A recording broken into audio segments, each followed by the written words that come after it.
Renaissance man.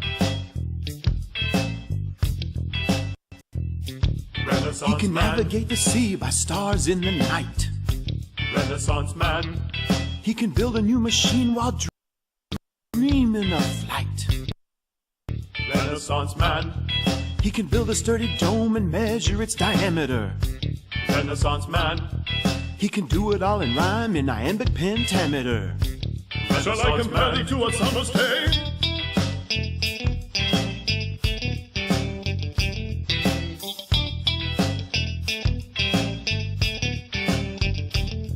He can follow in the path of scientists of old, Renaissance man. trying to find a way to turn base metals into gold. Renaissance man. When he takes a break from dabbling in alchemy so magical, Renaissance man. he can sit down with his friends and sing a polyphonic madrigal. Renaissance Really man. break it down.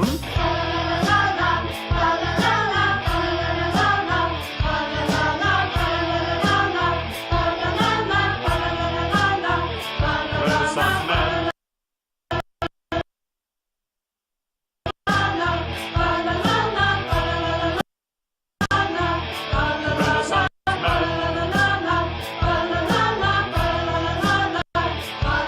Renaissance man. Compare thee to a summer's day. Thou art more lovely and more temperate.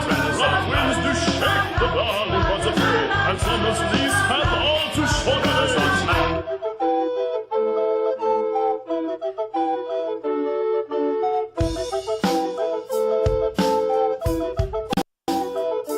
Renaissance man. Compare thee to a summer's day. Thou art more lovely and more temperate.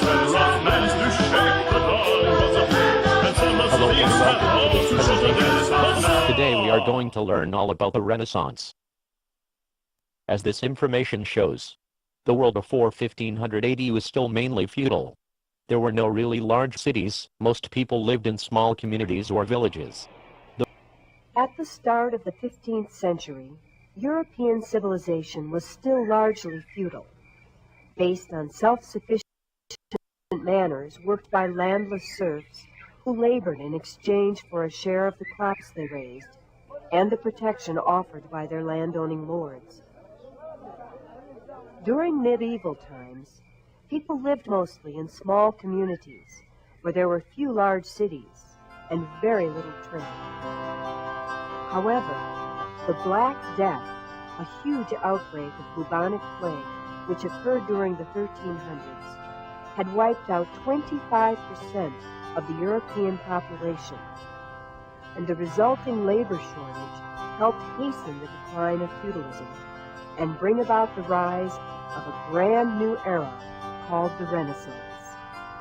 The word Renaissance means rebirth, and that is just what it was. A time when people began to throw off their old medieval ways, adopting new forms of architecture and art, as well as new ways of living, based on a rediscovery of the civilizations of ancient Rome and Greece. While the medieval period had been marked by an inward, spiritual focus, the leaders of the Renaissance began to search outward for their inspiration. And as a result, there was a burst of interest in geography, astronomy, anatomy, trade, and inventing. One of the greatest Renaissance inventions was a printing press that used movable type, which allowed books to be made cheaply and in large numbers, which in turn allowed ideas and information to spread much more rapidly than in the past.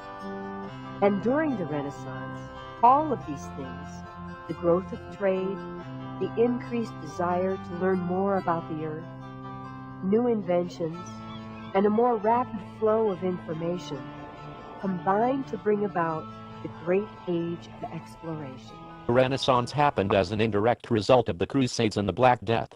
1/3 of the population of Europe had died. This smaller population had more money and was able to trade with the peoples of the East via the Silk Road, which had recently reopened. This is a map of the major trade route, the Silk Road. You can see that it stretched from China all the way to Europe.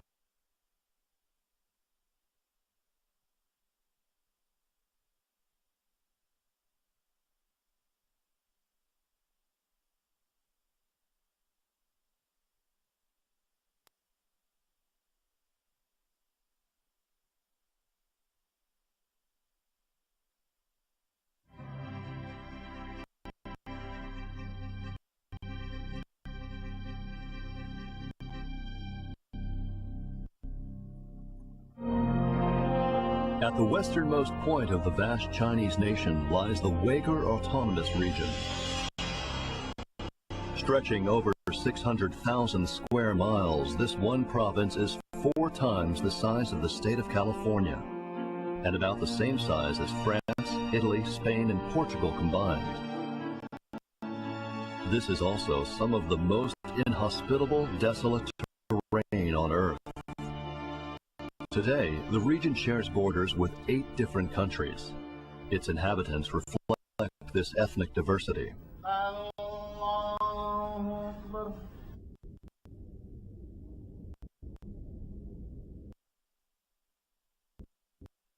Allahu Akbar.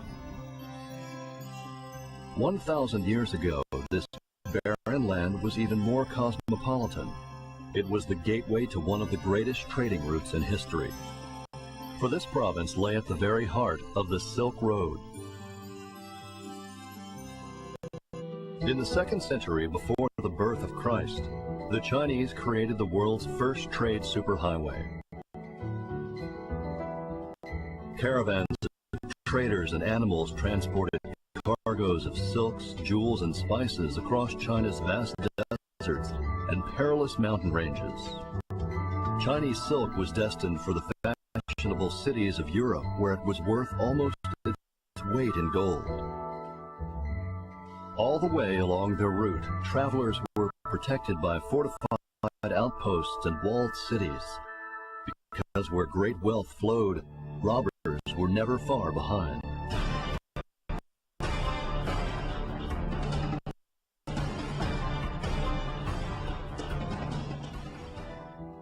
Booming trade along the Silk Road created some of the most cosmopolitan, forward-thinking, and wealthy cities in the world, none more so than Xi'an, which by the early 12th century boasted over 1 million inhabitants. But after trading with the rest of the world for hundreds of years, in the 17th century, China closed itself off.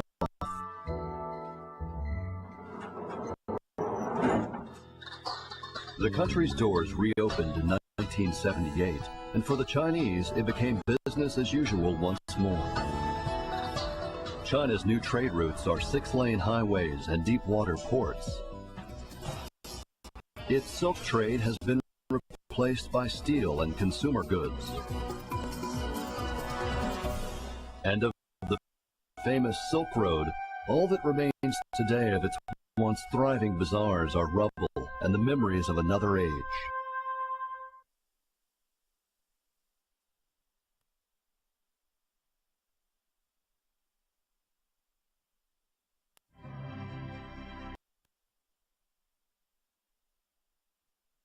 Most of the overland routes were controlled by Arabs. As a result, they had access to vast quantities of riches and, more importantly, knowledge. When they fought against the Europeans in the Crusades, they exposed the Europeans to their lifestyle. The Europeans wanted more.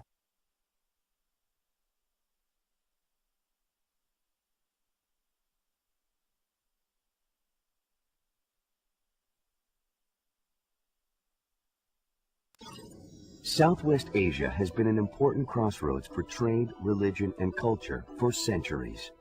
Though it is a large region made up of many countries, 3 cities have been important throughout history: Jerusalem in present-day Israel, Aleppo in Syria, and the port city of Istanbul in Turkey. From as early as the 4th millennium BC, the beginning of recorded history, merchants traveled the route between Jerusalem, Aleppo, and Istanbul in groups called caravans. Though all 3 cities are on Asia's western border and near the Mediterranean Sea, travel from Jerusalem to Aleppo and then to Istanbul could take several months. For thousands of years, caravans traveled to Jerusalem in order to buy wood and fuel for light and heat. The forested areas around Jerusalem were filled with trees, and tree traders wanted to buy as much wood and fuel as they could and sell it to people in their own countries. Much of Jerusalem's outdoor market, or bazaar, is little changed from the days when traders from Aleppo bought citrus fruit there. Traders paid for fruit with gold or exchanged them for vegetables and sugar beets, which could not be grown in Jerusalem. Merchants in Jerusalem still sell fruits and vegetables in the city's bazaars, but today's merchants also sell modern goods like computer software and electronics. Traders from Jerusalem and Istanbul would travel to Syria to buy wheat in Aleppo's bazaars. They usually paid for it with gold and silver, but merchants also traded cotton, olives, and vegetables for the wheat. Aleppo's bazaars are still important places for trade. Olives, wheat, and cotton are some of the most widely traded goods in Aleppo. But modern-day Syrian merchants also sell crude oil to countries in Western Europe and the Middle East. Caravans had a long way to go from Jerusalem to Aleppo, but some traders went even farther than that, to the great city of Istanbul on the western coast of Turkey.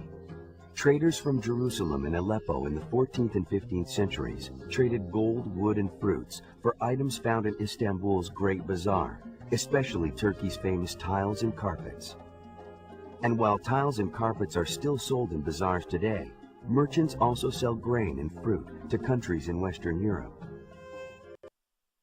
Traders from Jerusalem, Aleppo, and Istanbul have been buying and selling goods for thousands of years. Trade still goes on in these ancient cities, but today's trade routes stretch across the globe. Did you know, as late as 1908, salt was one of the most valuable trading goods in the Middle East? More than 20,000 camels were needed to transport this precious.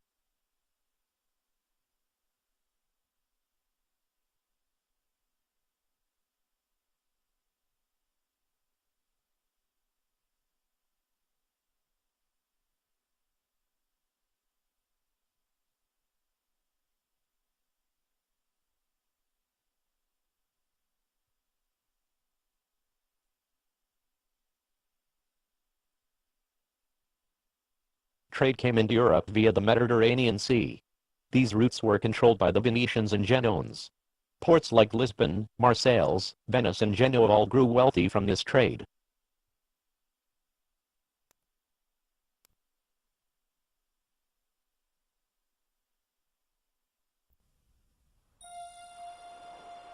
During the 15th century, most European sailors were not familiar with the Atlantic Ocean because their